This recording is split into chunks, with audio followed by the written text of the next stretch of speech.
Now, how clean is your kitchen? Don't worry, I'm not going to come and check. But in a commercial kitchen like this one, there are all sorts of rules and regulations about how to prepare food and clean up afterwards in order to keep us safe.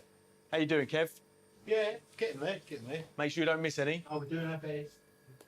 Good man. But in our homes, it's down to us. And let's face it, some of us really don't bother cleaning down the back of the fridge or much else. And there have been all sorts of stories about the hidden dangers that could be lurking in our kitchen as a result. Danny Crates has been finding out just how worried we should be. To many of us, the kitchen is the hub of our home and family life. But could we actually be surrounded by invisible hazards that might cause us great harm? Some reports have suggested that our kitchens could be harbouring more germs than a toilet seat and potentially cause poisoning. While other stories say that if we keep our kitchens too clean, that could be downright dangerous. Stories like these suggest that everyday kitchen items such as our chopping boards, sponges and tea towels could be the source of some pretty nasty germs. But you can't win if headlines like these are to be believed, as they link clean homes to serious conditions such as childhood leukemia. A terrifying story that some of the mums in this group had read. We're talking about bacteria and infections within the home. Is it something you've worried about? Of course, I want her to have a safe environment, and so probably I do more cleaning now than I did before. For me, it's the cloth. And I read something years ago, and after reading that, I stopped using the traditional cloth and use one that I put in the washing machine on a regular basis. I think for me as well, it's the cloth because you're cleaning all the surfaces. But I used to put it in the washing machine and then read something that actually cleaning it isn't good. So I'm confused. You aren't the only one. As these mums know, with small children messing things up, it can be hard to keep a kitchen clean. But Will Thomas has an even harder job.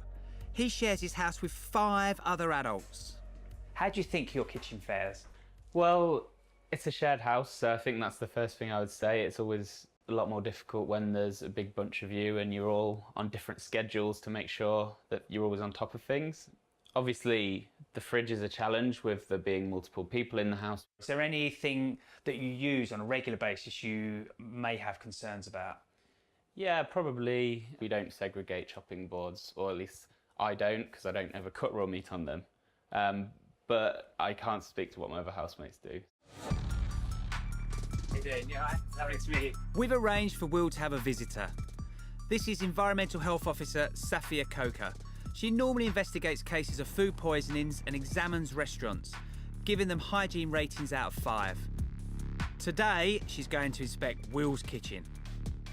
Sophia, what are the main areas within our kitchen that we should be concerned about? The 4 C's are important: chilling, cooking, cross-contamination and cleaning. One of the main concerns is people using cloths. They tend to use cloths throughout the whole kitchen, and it's one of the main sources of cross-contamination. Quick, Will, hide the dishcloth. Safia isn't going to leave any stone unturned. You look a little bit scary. You look like you're here for business. Yeah. Bit nervous now. As Safia sets about digging under the surface of his kitchen, she expects to find a lot of bacteria. So the drawers, it's pretty dirty, so good clean would be required. But Will can be comforted by the fact that even in the cleanest of kitchens, there will be bacteria, most of which are unlikely to do us any harm. There's human hair in there. Oops, better than non-human hair, I guess.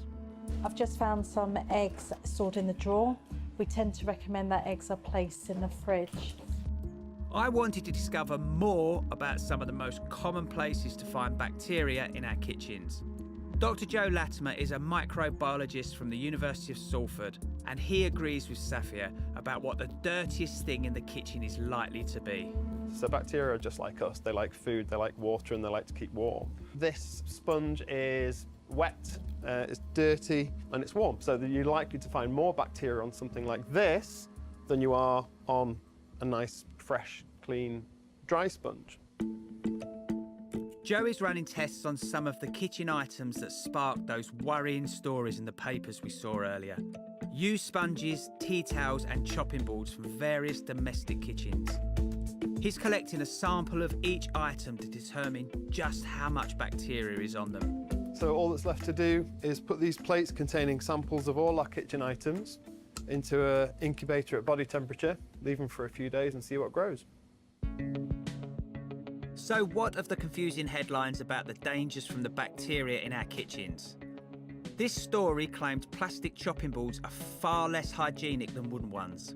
It came from an American study that found bacteria multiplied quicker on all of the plastic chopping boards, as it was easier to cut ridges that allow bacteria to thrive. But Joe says it's how you treat your chopping board that counts. The most important thing is to wash your chopping boards and keep them dry. That's by far more important than the type of material that you choose. And it's similar advice when it comes to our kitchen's tea towels. But Joe thinks as long as you treat your tea towels sensibly, then you shouldn't be worried. If you use clean tea towels, if you wash them regularly, and most importantly, keep them dry, then the chances of it actually causing you any disease is pretty slim. I can't think of anyone that I know who's got food poisoning from a tea towel. Next, a headline that certainly turned my stomach. How kitchen sponges are dirtier than a toilet seat, but Joe thinks it's important to keep perspective. Well, we contain more bacteria than a toilet seat. Our mouths do. It's not really a valuable comparison because it depends what the bacteria are. Back over at Will's house, it's fair to say that Environmental Health Officer Sophia's inspection is not going well for him. From pulling the kickboards back, there are signs of mice, there's drop-ins down there. It needs to be cleared out, and if there's more activity, you need to get your pest controller in.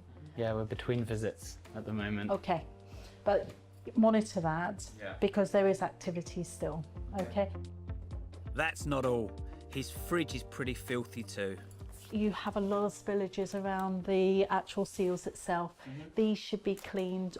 But this isn't the kind of kitchen you normally work in, Sophia. But if you had to try to rate it, where would you put it? I would say room for improvement. There's areas which are quite critical that could open up a food poisoning of an individual. So the sort of things that you need to work on is the cleaning regime of your kitchen.